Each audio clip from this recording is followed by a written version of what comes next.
Wookiee growl. Arr.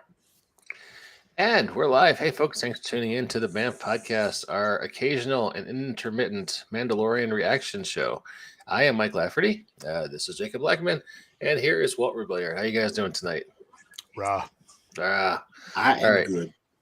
I have yet to devise a Book of Boba Fett specific entrance theme. So there we That's go. how you do it. That's how you do it. And Jacob today, Jacob's been sending me some pretty cool stuff, and he sent me a 3D sculpt of a lightsaber dice case. It is cool as hell. And I need one of these. So Yeah. I told Jacob, because I don't have a TikTok account, so that I couldn't see the comments. I was like, dude, if you can get an STL file for that, you let me know. I'll print it. I looked for an STL file in the comments to see if he had published a link or anything, but he had not. So I asked, please make a STL file for this and give us a link to that, because I'd love to. I and some friends would love to make this, because I don't have access to a 3D printer, but I have friends who do. I'll send you one. Okay. It's all good. So we haven't talked about Boba Fett in a hot minute. There have been 2 episodes that have gone by since our last show.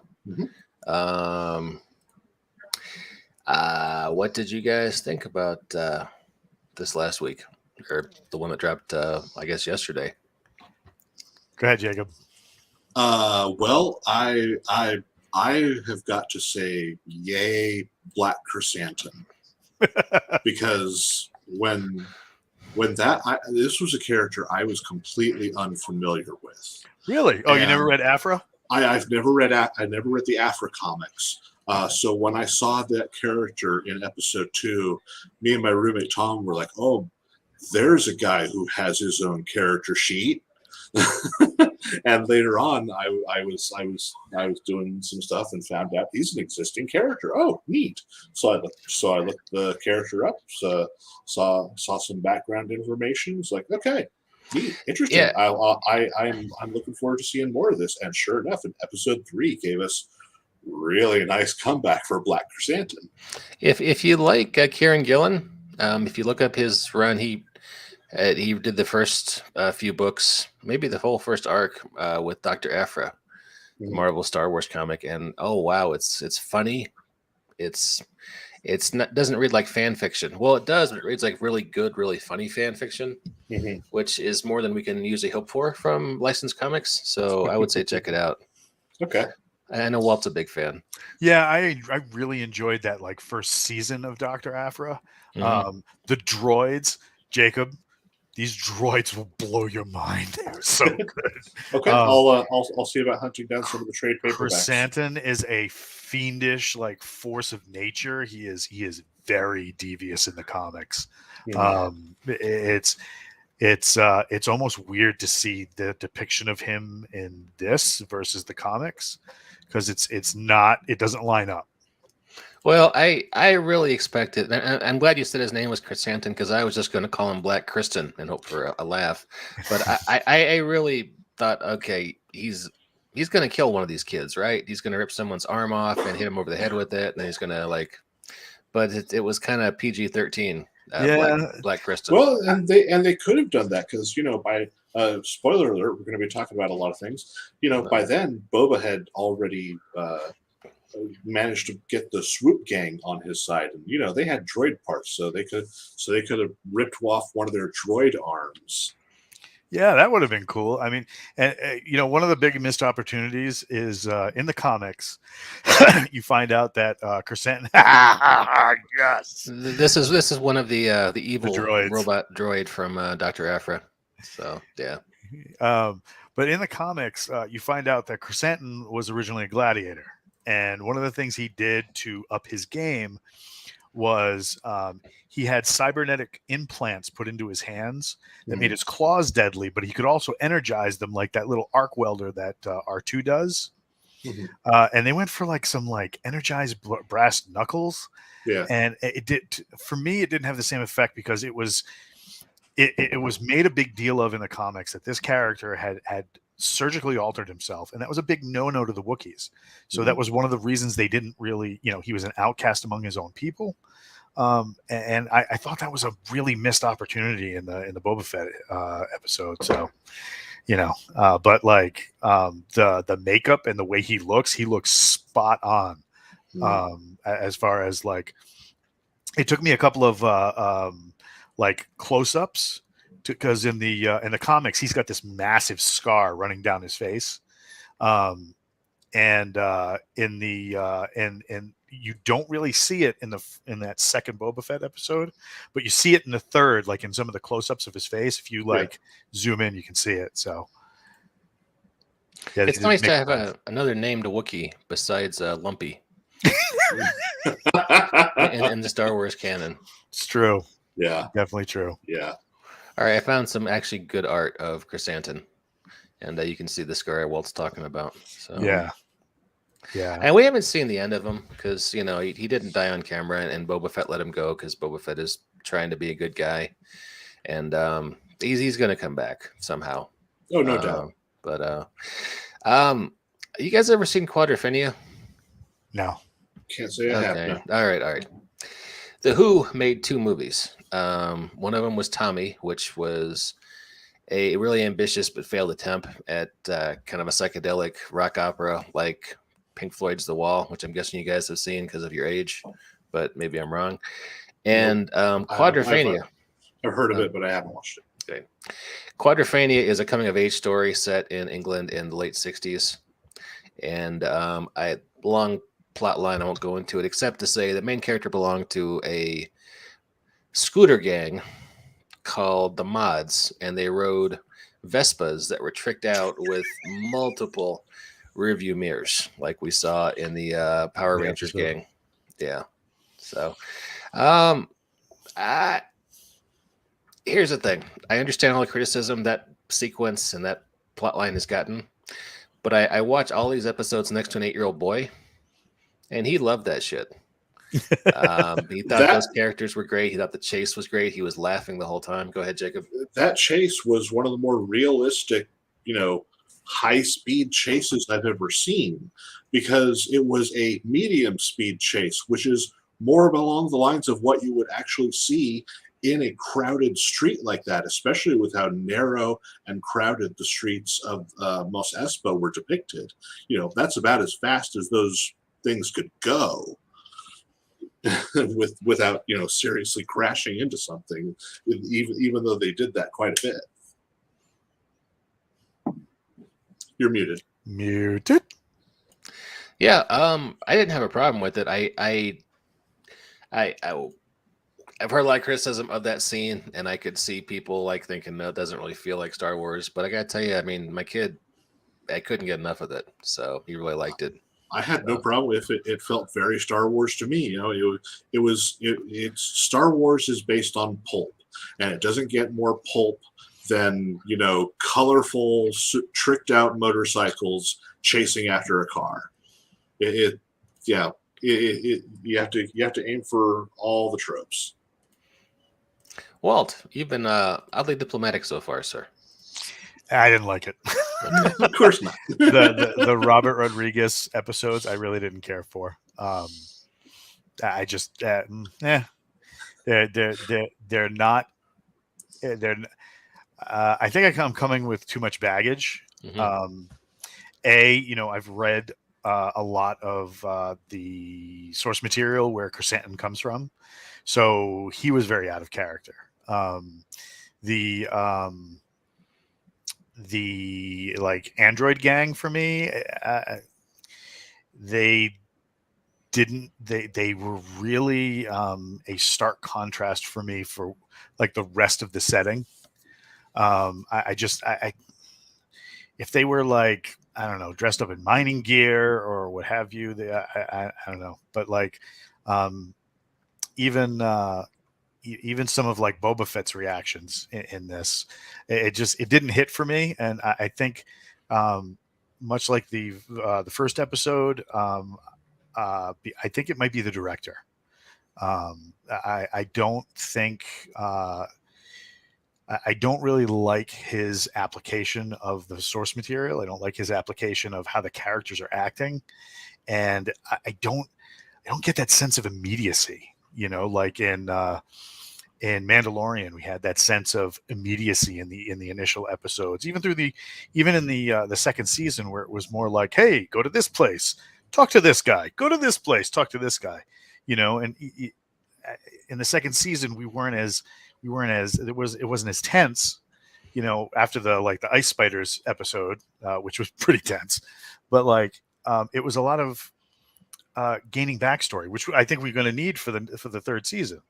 But in Boba Fett, it just, I'm not in the Rodriguez episodes, I'm not getting that sense of immediacy, and that just could be my perception of it. But I don't, I'm not getting that. Ooh, yeah, it could be because I'm not an 8-year-old boy. It could be because in the comics, Black Chrysanthemum wouldn't have done what he did in that episode. He would have mined the outside, and when Boba Fett walked out, he would have blown up.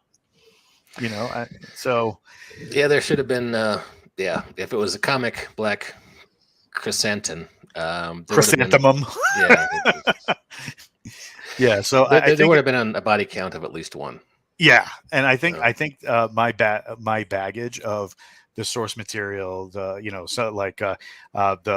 initial episode, Rodriguez episode, I didn't like because you have Ming-Na Wen. Now, granted, she is in her mid-50s, but she is still a very accomplished martial artist, and with stunt doubles and masks and stuff like that. But it was surprising to me that this was a Rodriguez episode in that first episode, because he directed the Boba Fett Barbarian episode, and that was very well choreographed. They used Maori. You're talking about the episode of Mandalorian where he gets his armor back? Yeah, he gets his armor back and takes out a large group of stormtroopers. Yeah, a lot of those they let Tamora Morrison direct part of that episode, because they based a lot of the martial arts on Maori haka and stuff like that, which is a very martial dance, and that episode was intense. Like in that fight in between the shields, he was like, ha, and holding his position, and I'm like, I just like I said, it could be a lot of my baggage, but with 2 Rodriguez episodes sandwiched on either side of the only episode I liked, I think I'm going to have to take my business elsewhere other than Boba Fett. For me, he's become Bubbles Flat, and I think I'm all set. Well, the episode before this one was actually I enjoyed. Yeah, I enjoyed. There was that sense of immediacy, like, holy shit, these people are being slaughtered by these drug dealers moving through the desert. Granted, I'm sort of their prisoner, but we're coming to an understanding. I might be able to work with this, And if he had come into the town and taken over as what do you call it? As Boba Fett, the crime lord, with an entire massive tribe of Tuskens, that would have been badass. But instead, we got the issue number 3, and we're like, oh, we get what happens. And he basically walked into everything with him, his assassin bodyguard, and 2 little piggies. As far as a crime syndicate goes, you don't have a syndicate. You have a book club. Yeah. So he needed to hire some people. It would have been cooler if it was Tuskens, but instead we got Mickey Mouse, the Mickey Mouse Club. I like the Inspector Gadget, Go-Go Gadget leg thing. I'm like, no, I'm done. I can't do this anymore. There's a studio somewhere right now. I would bet a shiny silver dollar there's a CGI Star Wars cartoon featuring these characters doing missions for Boba Fett. That's going to, spin off that. If I'm not mistaken, speaking of spin-offs and connections to animation, that Cub Rancor we saw last episode, I believe the Bad Batch had to retrieve that in one of their episodes. No. No? The Rancor that the Bad Batch recovered, if you look at the timeline when that was just after the Clone War, the Oh. Clone Wars Sith, ended. right? That was the Yeah. original Rancor that Luke killed. Okay, so that was 20 years before this action. So yeah, Oh wow. yeah. All right, so my bad. I wonder if we're gonna. Let's talk about Danny Trejo though. Okay, yeah, this is something I can imagine happened before this episode. Robert Rodriguez calls up, "Hey Danny, you want to be in Star Wars? Do I? You want to be a Rancor handler? Do I get to feed the Rancor? Yeah, I'm in." Can we just say? I mean, you want to talk about a rags to riches story, right? Oh God, there's Danny nothing better Trejo? than Danny Trejo. I mean, and he's just and like you hear about people who meet him and like in person, he's nice, he's funny, he's self-deprecating, like, Mhm. but at the same time, you could tell that behind all that, back in the day, that dude was hard as nails. Oh yeah, Well, he was a down-out criminal. That's all those tattoos. Those are his prison tats. He was a freaking thug. And he's not a young dude too. He's 75, I think, Yeah. somewhere around there.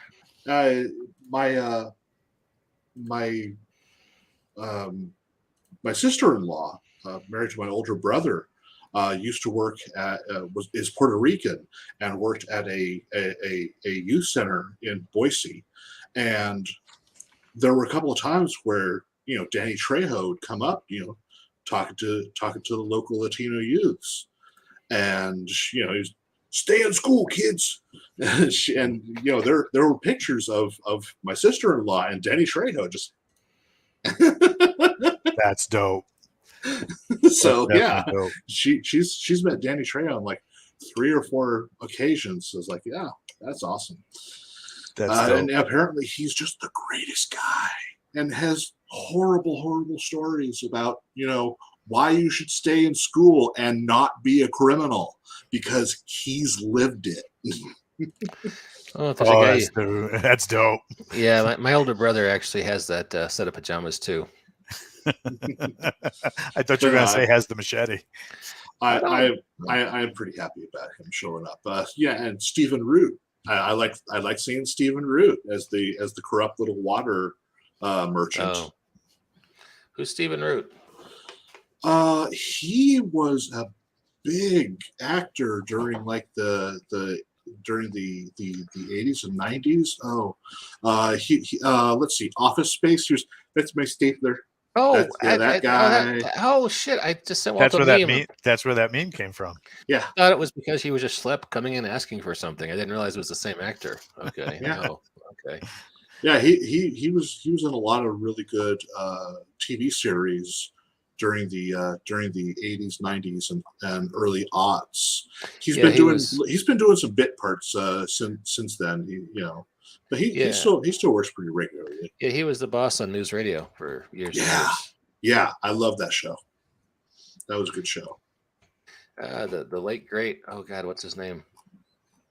Phil Hartman. Mm-hmm. Yeah. Yeah, there's a sad story. Mm-hmm. All right, so it sounds like we have 1 for and 1 against on Boba Fett so far. For number 3. For the most part, I would like to see them get out of this Boba's catching up phase. Where are all the people who used to work at Bib Fortuna's palace? Did everyone leave when he killed Bib? Is just the droid there? That's it. You think some of the people would have stayed around. Okay, you're the new boss. Let me help you catch up what's going on. That sort of thing. But no, he is literally catching up with everything. Doesn't know anything of what's going on, and that's not. I don't think that should be happening. There should be a little bit of catch up, but not all of this. Well, my sense of the story, maybe I'm wrong, is that they're trying to play out the flashback sequences and spread those out with current plot lines. So they're going to be doing Boba's catch up until the flashback sequences are done, and then we kick into modern day, and he starts taking control of the situation a little bit more. Because I don't. There's a a phrase for how a TV character can change over the course of a series for the worse, and it's Flanderization, where like an aspect of the character gets exaggerated because it's the easiest thing to write. It's not really happening here though. It's more like they're ignoring the easy aspects of the character. Yeah, it's because the easy aspects are he's the greatest bounty hunter in the galaxy, and nobody has he's the Batman of Star Wars. He's got a plan for this. Yeah, my only thing that I can see them doing is they're playing up the Return of the Jedi angle, where Boba Fett wasn't actually very good at his job. He just had a great publicist. Because I mean, if you think about it, in Empire Strikes Back, Vader did all the work. In Return of the Jedi, I mean, he was like, "Ha, I have you now," and an accident touches off his jetpack and sends him flying into the rank. I mean, the Sarlacc. Yeah. So the only thing I can see them doing is like all these people are showing up to support him because he actually sucks at his job. But if that was the case, how did he like convince an entire like tribe of like crazy Tuscans to kind of go along with him? I don't know. I there's so much going on here that I'm just like, I don't really have the energy to deal with this. Yeah. The other assumption that I am honestly tired of is everyone who calls Boba Fett the greatest bounty hunter in the world. What proof do we have that he is the greatest bounty hunter in the world? Vader turns to him and says, "No disintegrations." That means, okay, he's hardcore, and he is the guy who figures out, Han has attached himself and tries to float away like a piece of junk. Otherwise, what makes him great? I mean, the only thing that would have contributed to that is some of the old canon that they did away with, but because it's not canon anymore, there's nothing to link back to. So like your example of where's this greatness coming from? The only place you're seeing it now is in the comics that are now canon, with all the like right now they're running a thing called the Bounty Hunter Wars. There was a thing called Target Vader, not last year, but the year before. That was pretty good. He made a cameo in it. But once again, he didn't do anything. He rode into town. They're like, "Whoa, there's Boba Fett," and then he took off. Yeah. So yeah, I'm with you that there's not a lot of proof that he was any good at his job. Yeah, I mean, that Duros bounty hunter has more of a reputation than Boba does. Right. So I think that so far the star of these episodes is Ming-Na Wen. Yeah. Because she's always like, "No, you should just disintegrate this fool." We're gonna have to kill the Hutts, so I'll get permission. He's like, "Well, wait a minute here," and it's just like, no, let the lady do her job. You're a crime lord. Be a crime lord. Instead, he's like, he's not Boba Fett in this. He's Uncle Boba. He's the nice crime lord. What the hell is a nice crime? Well, they did this to Mandalorian a little bit in season 2. Like, we want to bring in some more characters. So when they were on the water planet, Mandalorian almost gets killed twice. Once by the fisherman, and once again by the fisherman's cousin. He's back on and both times he has to be saved by Starbuck. I know that's not their character's name, but it's why are you making it's the Mandalorian? He's supposed to be kind of a badass, right? Well, we want to introduce somebody, and there has to be blah blah. Everyone rules to one of their perceptions sometimes.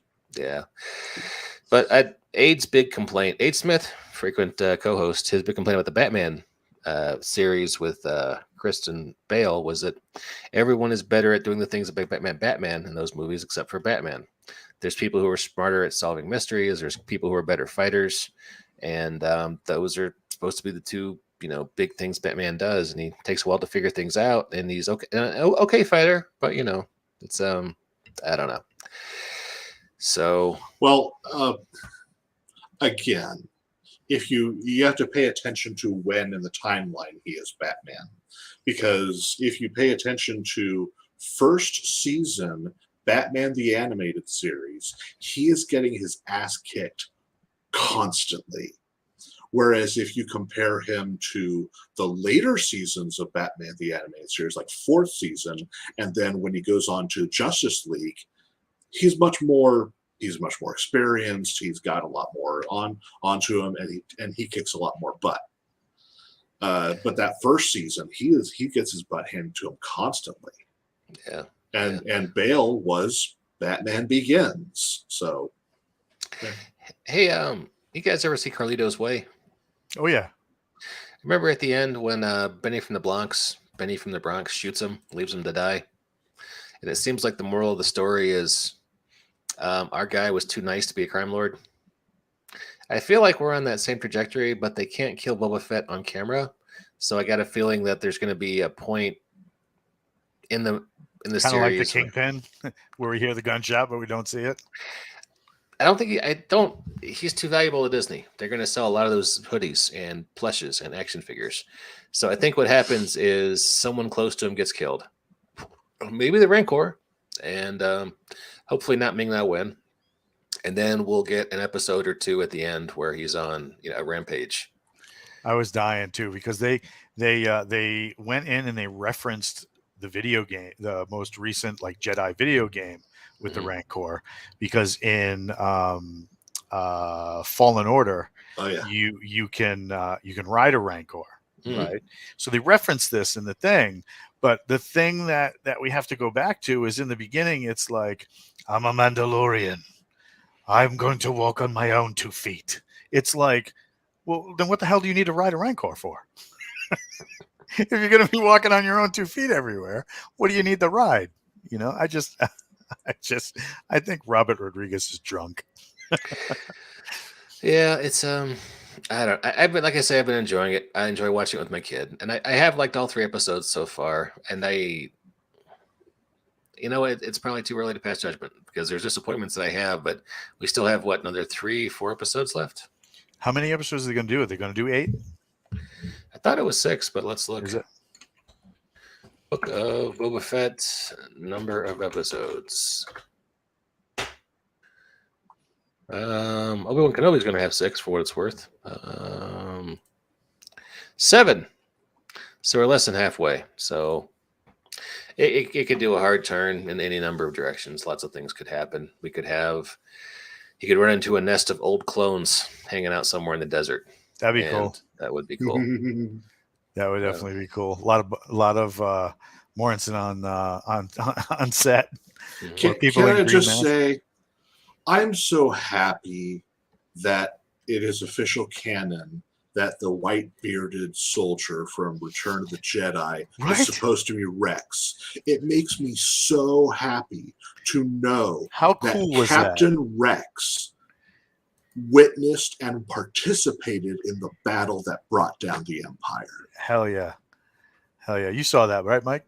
Oh, yeah. I mean, that was cool. And I like the fact that after that was announced, in Star Wars Rebels, when they show the older Rex, he's got that beard going, and it makes it like they did such a good job on that.